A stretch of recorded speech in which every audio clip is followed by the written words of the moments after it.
Hi everyone, this is Shahrukh Saifi and welcome to the channel simplifying exams. बच्चों, आज हम अपना ज्योग्राफी का लास्ट लेसन जो कि है लाइफलाइंस ऑफ नेशनल इकोनॉमी को कवर करने वाले हैं। अब देखा जाए तो एग्जाम पॉइंट ऑफ व्यू से ये लेसन इंपॉर्टेंट तो है, लेकिन इसकी वेटेज बहुत ही ज्यादा कम दी गई है। सारी चीजों के बारे में अच्छे तरीके से बात करेंगे। चलिए शुरू करते हैं आज के इस क्लास को।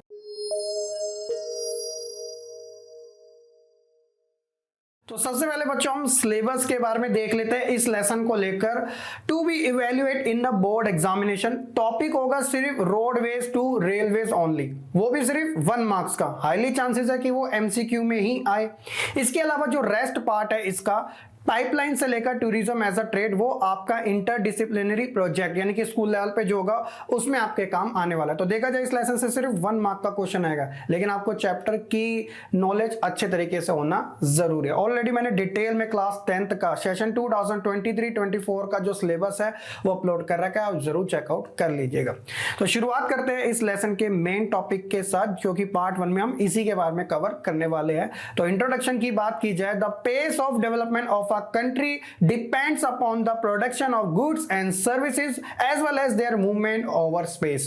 किसी भी कंट्री के लिए जो गुड्स और सर्विसेज होती है वो उसके इकोनॉमिक डेवलपमेंट के लिए काफी ज्यादा इंपॉर्टेंट मानी जाती है। Movement of goods and services can be over 3 important domains of our earth. तो वो कौन कौन सा है? तो नंबर 1 है लैंड, देन सेकंड है वाटर और लास्ट है एयर।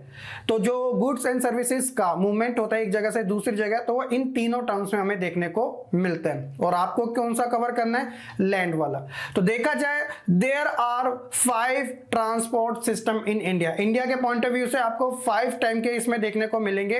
एक है रोडवेज जो सबसे ज्यादा सुटेबल है और ज्यादा यूज किया जाता है, देन उसके बाद रेलवेज, एयरवेज, वाटरवेज और लास्ट है पाइपलाइन। जी हाँ, पाइपलाइन के थ्रू भी पॉसिबल है ये सारी चीजें, जिसको हम कवर करेंगे अपने सेकंड पार्ट में।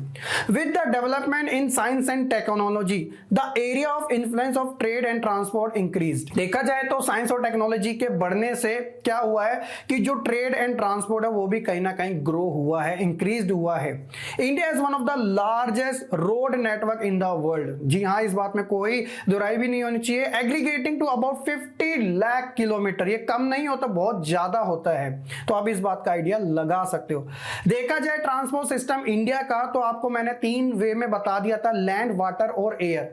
तो लैंड में आपको रोडवेज, रेलवेज और पाइपलाइन के बारे में कवर करना है। वाटर में आपको इनलैंड जो कि डोमेस्टिक होता है और ओवरसीज जो कि आउट ऑफ होता है। इसके अलावा एयर में आपको 2 टाइप्स मिलेगी, एक होगा डोमेस्टिक एयरवेज और दूसरा होगा इंटरनेशनल एयरवेज। तो डोमेस्टिक में भी इसके सब 2 पार्ट होते हैं, एक होता है पब्लिक अंडरटेकिंग जो कि इकोनॉमिक क्लास होती है, और इसके अलावा लोगों के अपने प्राइवेट एयरलाइंस भी होते हैं। ठीक है, इंटरनेशनल तो सबके लिए कॉमन ही है। तो ये तो हो गया means of transport in India. अगर बात कीजिए classification of roads on the basis of their capacity, तो हमें डिफरेंट टाइप के देखने को मिलेंगे।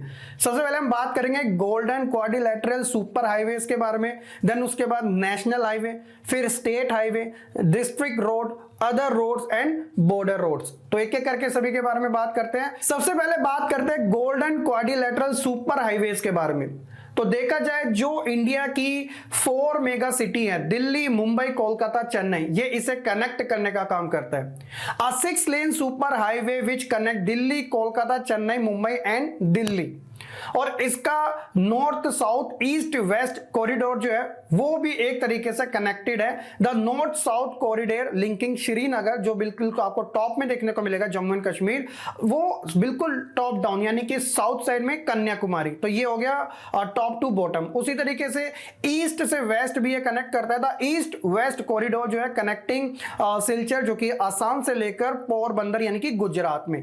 तो ये 6 लेन का सुपर हाईवे बनाया गया है जो बहुत ही ज्यादा इंपॉर्टेंट है। और इसका जो मेन वर्क है वो क्या है? The major objective of this super highways is to reduce the time and distance between the mega cities of India. यानी कि एक तरीके से टाइम को भी कम कर देना और जो डिस्टेंस है उसको भी कम कर देना, ताकि लोग टाइम से पहले ही अपने डेस्टिनेशन पे पहुंच जाएं। तो ये है गोल्डन क्वाड्रिलैटरल सुपर हाईवे के बारे में। उसी तरह अगर बात की जाए नेशनल हाईवे, जो कि स्टेट्स को एक तरीके से कनेक्ट करने का काम करता है, तो ये एक्सट्रीम पार्ट माना जाता है कंट्री का।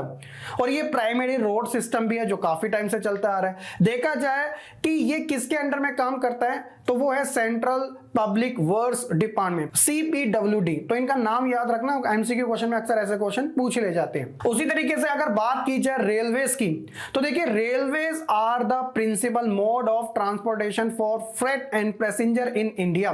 तो रेलवे बेसिकली क्या काम करता है, जो माल होता है वो एक जगह से दूसरी जगह ले जाने, और जो यात्री होते हैं, जो पैसेंजर होते हैं, उनको भी एक जगह से दूसरी जगह ले जाने का काम करता है। ये तो आप जानते ही हो। It also make it possible to conduct multifarious activity. जी हाँ, रेलवे बहुत सारी एक्टिविटी करता है। फॉर एग्जांपल के तौर पे आप इन चीजों का ध्यान रख सकते हो, बिजनेसेस हो गया, साइट सीइंग हो गया, पिलग्रिमेज हो गया, along with transportation of goods over longer distance. यानी कि लोग तीर्थ यात्रा के लिए भी जाते हैं, दर्शन यात्रा के लिए भी जाते हैं, बिजनेस ट्रिप के लिए भी जाते हैं। ये सारी एक्टिविटी हमें रेलवे में हमें देखने को मिलती है। इसके अलावा it has been a great integrating force along with accelerating the development of industry and agriculture. दोनों ही सेक्टर के लिए रेलवे काफी ज्यादा इंपॉर्टेंट माना जाता है। देखा जाए तो ओवरऑल 16 जोन रिकॉग्नाइज किए गए इंडियन रेलवेज के, जो मोर देन 75 डिवीजन के अंदर डिवाइडेड है। तो ये काफी अच्छा है, और इंडिया का रेलवे नेटवर्क पूरे वर्ल्ड में फेमस माना जाता है क्योंकि काफी ज्यादा बड़ा है वो। ठीक है, तो ये हो गया बच्चों हमारा रेलवे टॉपिक के बारे में। अब देखा जाए तो रेलवे के कुछ मेजर आप कह सकते हो कि मेरिट्स और डिमेरिट्स हमें देखने को मिलते हैं। तो सबसे पहले हम इसके प्रॉब्लम्स की बात करेंगे कि रेलवेज में हमें क्या क्या प्रॉब्लम्स देखने को मिल जाती है। तो सबसे पहले जो मेजर है, जो काफी कॉमन है, ट्रैवलिंग विदाउट टिकट। आप देखते हो लोग बहुत से ऐसे होते हैं जो यात्रा तो करते हैं लेकिन टिकट के बिना करते हैं, फिर टीसी फाइन करता है। इसके अलावा theft and damaging of railway property भी अक्सर न्यूज में हमें देखने को मिलती रहती है। लोग क्या करते हैं, अननेसेसरी तरीके से जो चैन होती है उसे पुल भी कर देते हैं, जिसकी वजह से एकदम से रेलवे जो होती है, रेल जो होती है वो स्टॉप भी हो जाते हैं, जो कि ठीक चीज नहीं है क्योंकि उसकी ऑलरेडी क्वेश्चन दिया जाता है। लेट रनिंग ऑफ ट्रेन, अक्सर ये देखा जाता है कि अपने टाइम से डिले होने पर भी लोगों को काफी प्रॉब्लम फेस करने पड़ती है। ये इसके आप इसके कुछ डिमेरिट्स कह सकते हो। लेकिन अगर बात की जाए रोड्स की, तो रोड्स रेलवे के कंपैरिजन में क्यों ज्यादा इंपॉर्टेंट है, क्योंकि आपके एग्जाम में यही टॉपिक मेंशन क्लियरली किया गया है। Advantages of roadways over railways, तो वो कैसे है। Number 1, lower cost of construction. जितना ज्यादा कंस्ट्रक्शन में पैसा लगता है रेलवे का, उससे काफी ज्यादा कम रोडवेज में बनाने में लगता है।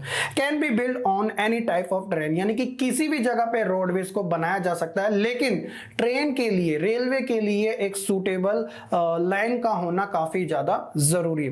Less expensive for shorter distance and good. तो रोडवेज क्या होता है, गुड्स के लिए छोटा भी बन जाए तो आराम से एक तरीके से लोग डिलीवरी भी कर लेते हैं, चीजों को ऑब्टेन भी कर लेते हैं। ये थोड़ी कि छोटी छोटी चीज के लिए रेलवे पकड़ के एक जगह से दूसरी जगह जाएंगे, तो रोडवे इसलिए काफी ज्यादा सुटेबल माना जाता है। डोर स्टेप सर्विसेज भी हमें रोडवेज में ही देखने को मिलती है। Connect other means of transport, ये बहुत जगह, चाहे वो नेशनल हाईवे हो, स्टेट हाईवे हो, डिस्ट्रिक्ट हो, इन सभी को ये जो रोडवेज है वो काफी कनेक्ट करने का काम करता है। तो ये एडवांटेजेस हो गए रोडवेज के ओवर रेलवेज। होप्स हो कि आपको ये टॉपिक बड़ा इजीली अच्छे तरीके से समझ भी आ चुका होगा। तो यही था आज की इस क्लास का हमारा मेन टॉपिक, जो एग्जाम पॉइंट ऑफ व्यू से काफी इंपॉर्टेंट है। देन हम इसके सेकंड पार्ट में बात करेंगे आपके प्रोजेक्ट से रिलेटेड, पाइपलाइन से और टूरिज्म वाला जितना भी टॉपिक आएगा वो सेकंड पार्ट में कवर हो जाएगा, और इसी के साथ हमारी जो ज्योग्राफी है वो भी कंप्लीट हो जाएगी। वीडियो पसंद आई है तो लाइक कमेंट शेयर जरूर कीजिएगा, और चैनल पे नए तो सब्सक्राइब करना बिल्कुल ना भूलेगा। मिलते हैं फिर अपनी नेक्स्ट वीडियो में, तब तक के लिए खुश रहे, पढ़ते रहे और ऐसे ही आगे बढ़ते रहे।